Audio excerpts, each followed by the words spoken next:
TNPSC group 2ல கேட்ட ஒரு some தான் நீங்கள் சால்வ் பண்ண போகிறோம். அதாவது இந்த மாதிரி ஒரு டேர்ம் கொடுத்துட்டு இது என்ன சொல்கிறாங்க அப்படின்னா 3ஆல் வகுப்படுமா இல்லை 11ஆல் வகுப்படுமா அப்படின்னு சொல்லி நம்ம கேட்டிருக்காங்க. சரியா? அப்போ 3யோட ரூல் என்ன அப்படின்னா கேன்சல் பை 3ன்னு சொல்லுவாங்க. சரியா? கேன்சல் பை 3னா எல்லா அமௌண்ட்டையும் நம்ம என்ன பண்ணோம் 3ஆல் கேன்சல் பண்ணணும். அப்போ இந்த 3யை கேன்சல் பண்ணிடலாம், இந்த 3 அடிச்சிடலாம்.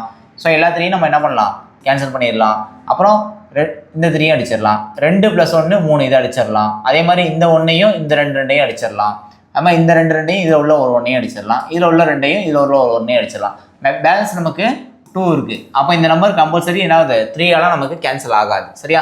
நெக்ஸ்ட் 11 பார்த்தோம்னா 11க்கான ரூல் பார்த்தோம்னா ஆட் நம்பரை ப்ளஸ் பண்ணிக்கிட்டு அப்புறம் மைனஸ் பண்ணணும் ஈவன் நம்பரை. சரியா?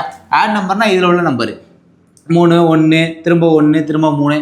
ஸோ இந்த மாதிரி ஆட் நம்பர்லாம் ஆட் பண்ணிங்கன்னா 19 அப்படின்னு நமக்கு ஆன்சராக வரும். நெக்ஸ்ட் என்ன பண்ணால் ஈவன் நம்பர் 1 அப்புறம் இங்கே உள்ள 3. ஸோ இந்த மாதிரி ஈவன் நம்பர்லாம் ஆட் பண்ணிங்கன்னா 16 வரும். இது ரெண்டையும் மைனஸ் பண்ணால் நமக்கு 3ன்னு வருது. அப்போ நம்ம 11ல் கேன்சல் ஆகும்னா ஒன்று நமக்கு ஆன்சர் 11ஆக இருக்கணும், இல்லைன்னா 0 வரணும். ஸோ இந்த 2 ஆன்சர் வந்தால் நமக்கு 11ல் அந்த நம்பர் கேன்சல் ஆகும். நமக்கு வரக்கூடிய ஆன்சர் 3ன்னு இருக்குது. அப்போ நமக்கு 11லையும் கேன்சல் ஆகாது. அப்போ ஆன்சர் என்ன பார்த்தீங்கன்னா 3ஆலும் மீதியின்றி வகுப்படாது, 11ஆலும் மீதியின்றி வகுப்படாது அப்படின்னு சொல்லக்கூடியது ஏ ஆன்சர் தான் நமக்கு என்னது கரெக்டாக இருக்கும். சரியா? தேங்க்யூ.